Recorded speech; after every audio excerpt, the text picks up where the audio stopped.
మాననీయులైన కథా రచయితలు, రచయిత్రుల కథా పుష్పాలను మాలలుగా అల్లి కథావీచికుల ద్వారా మీకు వినిపించడానికి నేను చేసే ఈ చిన్న ప్రయత్నాన్ని ఆదరిస్తారని, ఆస్వాదిస్తారని ఆశిస్తూ ఈరోజు కథ మొదటి మెట్టు. కథా రచయిత్రి కోమలాదేవి. అమ్మా, ఇయాల మీటింగ్ ఉండాదంట, నీ పోతుండాను అంటూ రావమ్మ పరుగు దిగిపోయింది. యాడకే, ఆగాగు, మీటింగ్ ఉంటే నీకేంది అంటూ కూతుర్ని ఆపేసింది లక్ష్మమ్మ. పంతులమ్మ తోడు రమ్మందే, పోవాలా అంటూ వెళ్ళిపోయింది రావమ్మ. లక్ష్మమ్మ విసుక్కుంది. పంతులమ్మకు పని పాట లేకపోతే తన కూతురికి లేదు. మీటింగులకు తిరిగితే ఇంట్లో పనులెవడు చేస్తాడు? జుట్టు వదిలించుకొని గట్టిగా ముడివేసుకొని బయలుదేరింది. దారిలో మరికొందరు కనిపించారు. అంతా మీటింగుకే వెళుతున్నారులా ఉంది. తెలిసిన వారిని అడిగింది. ఏంతమ్మో, తిరునాళ్ళకి వెళ్తున్నట్టుండారు? అవును లక్ష్మమ్మ, మన ఆడవాళ్ల కోసమే మీటింగు. మన బాగోగులు చూస్తారు, మన కష్టాలు గట్టెక్కుతాయి, మన హక్కులేమిటో చెబుతారు అంది ఒక ఆమె. ఆ హక్కులుంటే మాత్రం వీటిని మనకిస్తారా అమ్మా? ఆ మగ మహారాజులు 3 గీతలు గీసి పారేసినారుగా అంది లక్ష్మమ్మ జాలిగా. అవతలి ఆమె విస్తుపోయింది. లక్ష్మమ్మ బాగా అంది అనుకుంది. నువ్వు అన్నది నిజమే. ఈ సంవత్సరం మన మేలు కోసం అంతా పాడుపడతారు. ఆ 3 గీతలను చెరిపేసి మనం స్వేచ్ఛగా తిరగాల, అందుకే వెళ్తున్నాం అంది. లక్ష్మమ్మ వారితో వెళ్ళలేదు. లక్ష్మమ్మ తిన్నగా పంతులమ్మ ఇంటికెళ్ళింది. రావమ్మ ముందు గదిలో చాప మీద కూర్చుంది. అమ్మో టీచరమ్మ, రావమ్మ ఇంట్లో పని చేయకుండా పారిపోయి వచ్చేసింది అంటూ ఫిర్యాదు చేసింది లక్ష్మమ్మ. ఇవాళ నాకు తోడుగా వస్తుంది, ఎలాగో నువ్వు సర్దుకుపో లక్ష్మమ్మ. మీ సుబ్బుగాడున్నాడుగా, ఇవాళ వాడిని సాయం తీసుకుని వెళ్ళు అంది టీచరమ్మ. వాడా అమ్మా, వాడెందుకు వస్తాడు? పరీక్షలంట, చదువుకోవాలంటున్నాడు. పేడా పెంట పని వాడికేం చేతనైద్ది, చేయలేడమ్మా. టీచరమ్మ, ఈయనమ్మ తమ్ముడు చేయకూడదంట, ఆ పనులు నేనే చెయ్యాలంట. ఎందుకంటే నేను ఆడపిల్లను, వాడేమో మొగోడు. రావమ్మ ఈసడింపుగా అంది. టీచరమ్మ నవ్వుతూ యువతలకొచ్చింది. అంతా బయటకొచ్చారు. ఆమె వీధి తలుపు తాళం వేసింది. రావమ్మ తీసుకెళ్ళొద్దమ్మా, నా మాటిను ప్రాధేయపడింది లక్ష్మమ్మ. త్వరగా వచ్చేస్తాంలే, ఈ మీటింగు మన ఆడవాళ్ల కోసమే, పెద్దలు మగాళ్ళు కూడా వస్తున్నారు అంది టీచరమ్మ. రావమ్మ టీచరు సత్యవతమ్మ. రామిని తోడిగా తన దగ్గర పెట్టుకుంటుంది. సత్యవతమ్మ 2 ఏళ్ల పిల్లను ఆడిస్తూ తీరిక సమయాల్లో వారింట్లో సాయం చేస్తుంది రావమ్మ. అక్కడి పని అయిపోయాక ఇంటి పని చెయ్యాలి. సుబ్బిగాడు సరిగా చదువుకోడు, ఊరి మీద పడి తిరుగుతుంటాడు. అయినా తల్లికి తండ్రికి వాడి మీద చాలా విశ్వాసం ఉంది. రావమ్మ పుస్తకం తీసుకుని బుడ్డి దీపం దగ్గర కూర్చోగానే తల్లి, సుబ్బిగాడు, తండ్రి అంతా పనిగట్టుకుని పనులు చెబుతారు. సుబ్బిగాడిని ఏమీ అనలేక మౌనం దాల్చేది రావమ్మ. మీటింగ్ ముగిసేసరికి రాత్రి 10 గంటలయింది. సత్యవతి ఇంటి అరుగు మీద కూర్చున్న వెంకన్న ఆమె తన కూతురుతో పాటు రావడం చూచి లేచి నిలబడి చుట్ట ఆర్పేసి చెవి వెనక పెట్టుకున్నాడు. ఏం వెంకన్నా, రావమ్మ కోసం వచ్చావా? అవుతల్లి, దానికి చదువు మీటింగులు ఎందుకమ్మా? నాకు తోడుగా ఉంటుందని తీసుకువెళ్ళాను. నా చేతిలో విద్య ఉంది, రావమ్మకు నేర్పుతున్నాను. మంచి తెలివిగల పిల్ల. ఇంటికెళ్ళగానే ఏం విన్నదో చెప్పించుకో.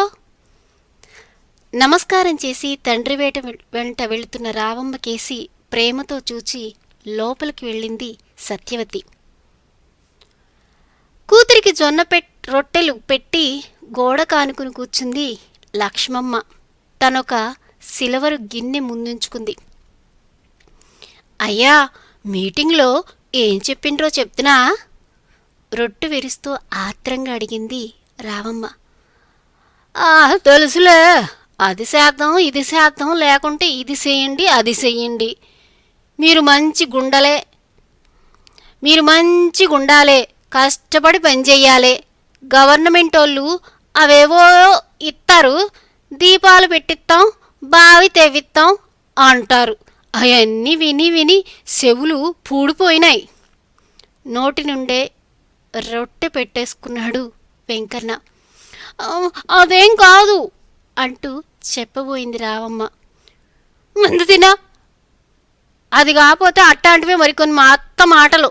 తండ్రి మాటలు విని నోరెత్తలేక నిస్సహాయంగా చూచింది రావమ్మ. అంతలోకి సుబ్బిగాడు లోపలికి వచ్చాడు. వాడి తలంతా చెదిరి ఉంది, షర్టు మీద గడ్డి పరుకులున్నాయి. గడ్డి మోప ఆడపడేstiవే, ఇంటికాడ పెట్టి పోలేదు నువ్వో అని కోపంగా అరిచినట్లే అన్నాడు. ఆడ అంటే అంది రావమ్మ తెలిసి కూడా. అదే వామి దగ్గర. అవునే రామి, ఆ వామి దగ్గర వదిలేస్తివి, ఎంత దూరం వీడు తెచ్చిండు అంది లక్ష్మమ్మ. ఏ వాడు తేలేడు, చిన్నదేగా మోపు. చిన్నదా, ఎత్తు చూడు ఎంత బరువుండాదో అని సుబ్బిగాడు రామిని గద్దించాడు. మరి నాకు మాత్రం బరువు కాదు, రోజు అంతకన్నా చిన్న మోపు తెస్తే అమ్మ అయ్యా ఊరుకుంటారా?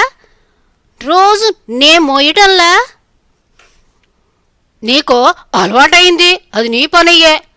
అలవాటైందా? నువ్వు మోస్తే అలవాటవుతుంది, అది నా పనా? ఎట్టా తెలుసురా నీకు అంది రావమ్మ రెచ్చిపోతూ. అవన్నీ నీ పళ్ళు అన్నాడు సుబ్బిగాడు షర్టు విప్పి విదిలిస్తూ. పా బయటికి పోయి వదిలించు, రేపటి నుంచి మోపు కట్టి వస్తాను, నువ్వింటికి తీసుకురా. నాకు టీచర్ అమ్మగారింట్లో పనుంటుంది, ఆడ నుంచి అటే వెళ్ళిపోతాను. నేనేం తేనుపో అంటూ తన పళ్ళ ముందు కూర్చొని ఫిర్యాదు చేస్తున్నట్లు తల్లికేసి చూశాడు సుబ్బిగాడు.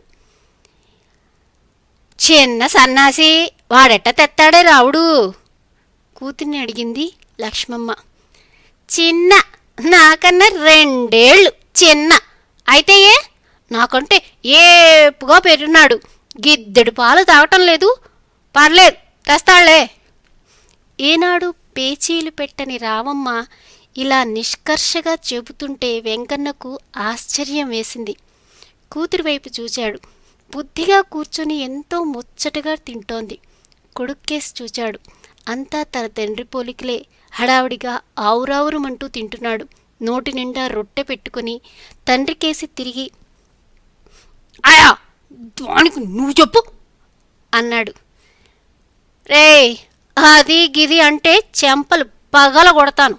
అక్కాను, నాకంటే చిన్నాడివి, పేరెట్టి పిలిస్తే ఏం చేస్తావే? ఉరిమి చూస్తూ ప్రశ్నించాడు సుబ్బిగాడు. ఏం చేస్తానా, నా తమ్ముడికి బుద్ధి జ్ఞానం లేదు అనుకుని ఊరుకుంటాను. కంచం గ్లాసు తీసుకుని వెళ్ళిపోయింది రావమ్మ. తల్లి తండ్రి సుబ్బి అవాక్కై చూస్తుండిపోయారు. ఏమిటి ధోరణి? రావమ్మ తల్లి తండ్రి తిన్న గిన్నె కంచం తీసుకెళ్ళి కడిగి తెచ్చి లోపల పెట్టింది. ఆరుబయట మంచాలు వాల్చి దుప్పట్లు పరిచింది. సుబ్బి తినటం పూర్తయింది. చెయ్యి కంచంలోనే కడుక్కుని లేవబోతున్న తమ్ముడికి, సుబ్బు కంచం గ్లాసు కడిగి పెట్టేయ్ అని చెప్పి బుడ్డి దీపం ముందు ఈత చాప పరుచుకుంది రావమ్మ. వాడిని తీయమంటుండావే తల్లి కళ్ళర చేసింది. అవును, ఆలస్యంగా వచ్చినాడు కదా, నిదానంగా తిన్నాడు, మళ్ళీ నేను చేతులు తడి చేసుకోవడం దేనికమ్మా? బోలెడని లెక్కలు చెయ్యాలి. ఇంటావా, చదువుకోవాలంట, లేగో ఆడికి అడగమంటావటే? కూతురు రెక్క పుచ్చుకుంది లక్ష్మమ్మ. తల్లి చెయ్యి విడిపించుకుంటూ రావమ్మ అంది. తమ్ముడు మనిషి కాడేటమ్మా, వాడిని మీరెట్ట వెనకేసుకు రాబట్టే చదువు లేకుండా కష్టం చేయటం రాకుండా తిరుగుతున్నాడు. నాకు చదువు రాదా అంటూ అక్క వీపు మీద గుద్దడానికి వచ్చాడు సుబ్బిగాడు. చటుక్కున తల్లి చాటుకెళ్ళి, వస్తే మరి 12, 13 ఎక్కలాలు చెప్పు, నీ పుస్తకంలోని లెక్కలు చూసి చూపు, తెలుగు చదివి నీ చెప్పింది రాయి అంది రావమ్మ. అక్క సవాలు చేస్తుంటే వాడికేం చెయ్యాలో పోదలేదు. తల ఎగరేసి బయటికి వెళ్ళిపోయాడు. చూడయ్యా, ఎంత భయమో, వస్తే కదా రాయటానికి అని పెన్సిల్ అందుకుంది రావమ్మ. నువ్వు వాడి పళ్ళని తీయవా? ఇప్పుడు తీను, ఆణ్ణి పాడు చేస్తున్నావే. మొగోడు వాడికేమి మారాజు అంటున్నావు. చదువు మాన్పించి పొలానికైనా పంపు, లేకపోతే చదివించాలంటే బాగా చదువుకునేటట్లు చూడు. అంతేగాని వాడు రౌడీలో తిరుగుతూ ఇంటికొచ్చి పెద్ద చిన్న లేకుండా అరుస్తుంటే నేను ఊరుకోను. ఏం చేస్తావే? తల్లి క్రోధంతో రావమ్మ చెంపకేసి కొట్టింది. తల్లి అంతగా కొడుతుందని అనుకోని రావమ్మ బిత్తరపోయింది. శారీరకమైన బాధ కన్నా మానసిక ఆవేదన హెచ్చింది. కళ్ళలో నీళ్లు సిళ్ళు తిరిగి ఆవేదనంతా వేడి కన్నీటి రూపంలో చెక్కిళ్ల మీదుగా జారినాయి. ఏదో వెళ్ళగ్రక్కాలని తన బాధనంతా ఎదురు తిరిగి బయట పెట్టాలని ఆశించింది. కానీ టీచరమ్మ మాటలు చెవుల్లో గింగురుమంటున్నాయి. శాంతంతో నెట్టుకురావాలి, ఎదురు తిరిగితే మన పనులు కావు, ఇంకా కక్ష కడతారు, జాగ్రత్త. రావమ్మ తల్లికేసి చూస్తూనే ఉంది, వెక్కిళ్ళు పడుతూనే ఉంది. అయ్యో, అమ్మ కొట్టింది. ఒక్క 10 నిమిషాలు ఆడుకున్నానా? అన్ని పనులు చేసి మీతో సమానంగా నీ ఇంటి పనులు చేసిన మీకు నేనంటే కసి, మీకు నా మీద జాలి ప్రేమ లేవు అంది. మగాణ్ణి అలా సులకం చేస్తే కోపం రాదా? ఆడపిల్లవి, నోరు పారేసుకోరాదు. ఆడు నోరు పారేసుకోవచ్చా? వాడికి నాకు ఏంటి భేదం? మేమిద్దరం ఒక్కటే. వాడికెంతో నాకు అంతే తండ్రికి జవాబు చెప్పింది రావమ్మ. నీకు ఇయాల ఏదో మూడింది అంది లక్ష్మమ్మ. ఏమీ మూడలేదు. వాడు మహారాజు అయితే నేను మహారాణిని. నాకు చక్కగా పనులు చేసి చక్కగా చదువుకుంటాను. వాడికంటే నేనేం తక్కువ కాదు. మేమిద్దరం సమానమే అంది వెక్కిళ్ల మధ్య రావమ్మ. లక్ష్మమ్మ వెంకన్నలకు అర్థమైంది. అదేదో మీటింగ్కి వెళ్ళింది. పిల్ల పాడైపోయింది. ఇంకేముంది, ఇలా ఎదురు తిరిగితే ఏం చెయ్యాలి? 4 తంతే అదే సర్దుకుంటుంది. సమానం గిమానం అన్నీ మాయమైపోతాయి. కొంతసేపైనా తర్వాత ఇద్దరు రావమ్మ కేసు చూచారు. దీక్షగా రాస్తోంది. తండ్రికి జాలేసింది. తల్లి గట్టిగా నిట్టూర్చి కళ్ళు మూసుకుంది. మరుసటి రోజు రావమ్మ తన పనులన్నీ చకచకా ముగించుకొని ఉతికిన పరికిణీకి చిరుగుకుంటే కుట్టుకుంది. తడికి చాటుకెళ్ళి స్నానం చేసింది. పుస్తకాలు తీసుకొని తల్లి దగ్గరకొచ్చింది. అప్పటికే సిబ్బుగాడొచ్చి పీట మీద కూర్చొని, నాకు తొందరగా పెట్టు, పరిచయం ఎలా అంటూ తొందర చేస్తున్నాడు. ఈరోజు 2వ శనివారం, బడి లేదు కదరా అంది రావమ్మ. మామూలుగా వాడు క్రోధంతో అక్కను చూస్తూ అన్నాడు. నువ్వు పుస్తకాలు తీసుకుని పోతుండావుగా. టీచరమ్మ గారింట్లో పనిచేసి చదువుకుంటాను. నువ్వురా, నీకు చెప్తారు. ఆయమ్మ విసుక్కోరు. నువ్వా, నేను రా చేదరించుకుంటూ అన్నాడు. ఎల్లురా, ఇలా సెలవేగా లక్ష్మమ్మ అంది. నెబానో. రావమ్మ మరి మాట్లాడలేదు. పీట వాల్చుకుని కూర్చుని తల్లిని పరీక్షగా చూస్తోంది. లక్ష్మమ్మ సుబ్బి కంచంలో వేడి వేడి అన్నం పెట్టింది. కందిపచ్చడి వేసింది. నేతి పిడతలోంచి నెయ్యి వంచింది. గ్లాసు నిండా మజ్జిగ పెట్టింది. ఆమె రావమ్మకు కూడా వేడివేడి అన్నం పెట్టింది. పచ్చడి వేసింది. నేతి పిడతలోంచి నెయ్యి పడకముందే హోటల్లో లాగున ఎత్తేసింది. సగం గ్లాసుడు మజ్జిగ పెట్టింది. రోజు అలాగే తిన్నా ఆ రోజు ఆ భేదాన్ని సహించలేకపోయింది రామమ్మ.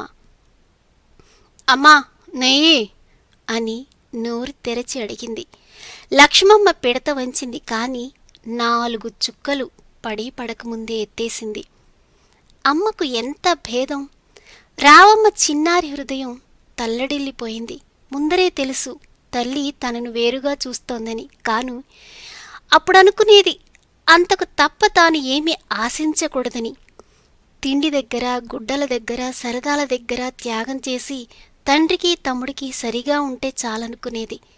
గబగబా తిని కంచం తీసి కడిగి పెట్టి వెళ్తున్నానమ్మా అని తమ్ముడి కోసం ఆగకుండానే వెళ్ళిపోయింది. దారంతా ఒకటే ఆలోచన.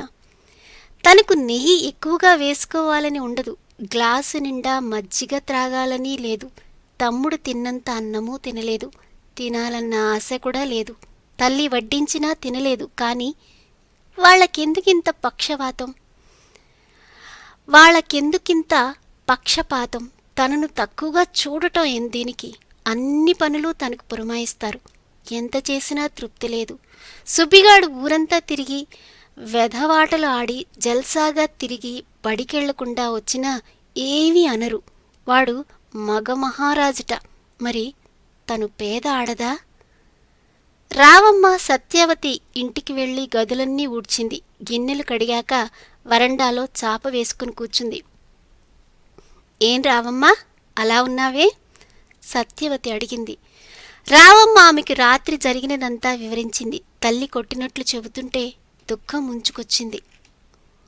సత్యవతి హృదయం జాలితో నిండిపోయింది. దగ్గరకొచ్చి కూర్చొని తలమీద చెయ్యి వేసింది. ఊరుకో రావమ్మా, నువ్వు చిన్న పిల్లవి. ఇవన్నీ చిన్న చిన్న బాధలు. అసలు మొట్టమొదట నీలో మార్పు రావాలి. నేను తమ్ముడు కన్నా తక్కువేం కాదు, తమ్ముడెంతో నేను అంతే అన్న భావన నీలో దృఢంగా నాటుకుపోవాలి. చదువుకోవటం వల్ల నీకు పొగరెక్కిందని మగపిల్లాడిని పట్టుకుని నానా మాటలు అంటున్నావంటారే గాని చదువు వల్ల నీకు అబ్బిన అమూల్యమైన మనోవికాసం వాళ్ళకర్థం కాదు. అక్క నాకన్నా ఎందులోనూ తీసిపోదు అన్న జ్ఞానోదయం తమ్ముడికి కలిగించటం నీ విధి.